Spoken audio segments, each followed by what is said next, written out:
Greenland just became the most valuable piece of ice on Earth, and it has nothing to do with polar bears. In 2026, the world's superpowers are in a quiet war over a frozen island most people couldn't find on a map. What changed? Three things happened all at once. First, the ice started melting faster than anyone predicted. Second, someone found out what's actually under all that ice. And third, the shipping routes everyone said were impossible suddenly became very possible.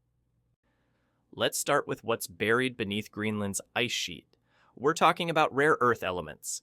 These are metals with weird names like neodymium and dysprosium that sound like they're from a science fiction novel, but they're in everything. Your phone, your car's battery, wind turbines, military equipment. China controls about 70% of the global supply right now. Greenland might have enough to flip that dominance completely. A geological survey in 2023 confirmed deposits worth an estimated $1.5 trillion. That's not a typo. The island is basically a frozen treasure chest that's starting to thaw. But here's where it gets interesting. Those rare earth elements were always there. The difference now is that they're actually accessible. Climate change melted enough ice to expose mineral deposits that were previously locked away. What was once a theoretical resource became a practical one almost overnight. Now add the shipping routes into the mix. The Northwest Passage, which connects the Atlantic and Pacific Oceans through the Arctic, used to be frozen solid most of the year. It was the kind of route explorers died trying to find centuries ago. In 2024, it stayed open for commercial shipping for 8 consecutive months. That's a 40% reduction in travel distance between Europe and Asia compared to going through the Panama Canal. Whoever controls Greenland controls access to that passage. It's like owning the highway instead of just driving on it. Denmark technically owns Greenland, but Greenland has home rule. It's complicated. The island has about 56,000 people living on it, most of them Inuit, and they're watching the world's most powerful nations suddenly take a very keen interest in their home.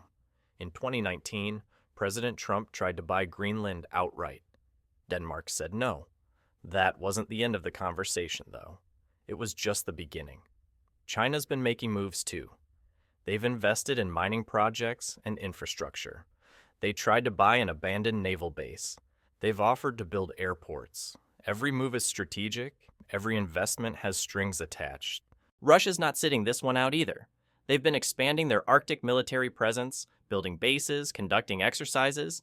They see the Arctic as their backyard, and Greenland sits right at the edge of it. The United States reopened a consulate in Greenland in 2020, the first time they'd had a diplomatic presence there since 1953. They're upgrading the Thule Air Base, one of the northernmost military installations on the planet. This base is critical for ballistic missile detection and satellite tracking. What we're watching is a new kind of land grab. Nobody's invading anyone. There are no tanks rolling across borders. Instead, it's investments, diplomatic pressure, resource rights, and strategic positioning. The Cold War was about ideology. This new Arctic competition is about something more tangible, control over resources and routes that will define the next century. Greenland's population didn't ask for any of this. They were living their lives, fishing, hunting, maintaining their culture, and now suddenly they're sitting on top of what might be the most valuable piece of real estate on the planet. The Greenlandic government knows it too. They've started playing the major powers against each other, accepting investments from China while maintaining security ties with the United States and nominal sovereignty under Denmark. It's a delicate balancing act. One wrong move, and they could end up as a pawn instead of a player. The environmental irony here is almost painful. Climate change, the thing that's supposed to be this global catastrophe we're all trying to prevent, is actually making Greenland more valuable. The worse the ice melts, the more accessible the resources become, the more important the shipping lanes get. There's a perverse incentive at play. Some nations might publicly support climate action while privately celebrating what melting ice opens up for them. But there's a ticking clock on all of this. Greenland's ice sheet holds enough water to raise global sea levels by about 24 feet, if it all melted. That's not happening tomorrow, but it's melting faster than models predicted even 5 years ago. The The same warming that makes Greenland valuable also threatens coastal cities everywhere. Miami, Shanghai, Mumbai, they're all watching the same ice melt with very different feelings about it. The geopolitical scramble is only going to intensify. As Arctic ice continues to retreat, more resources become accessible, more routes open up, more territory becomes strategically critical. We're watching the map of global power literally redraw itself in real time. The nations that position themselves now will have advantages that last generations. What happens next depends on who moves fastest and smartest. Does Greenland leverage its position to gain full independence? Does Denmark try to tighten control? Does the United States make another purchase offer, maybe one that's actually accepted this time? Does China outbid everyone with infrastructure investments the island can't refuse? The answer will reshape global trade, military strategy, and resource access for the rest of this century. Right now, Greenland is the quiet center of a storm that most people don't even know is building. But make no mistake, every major power is watching, planning, and positioning.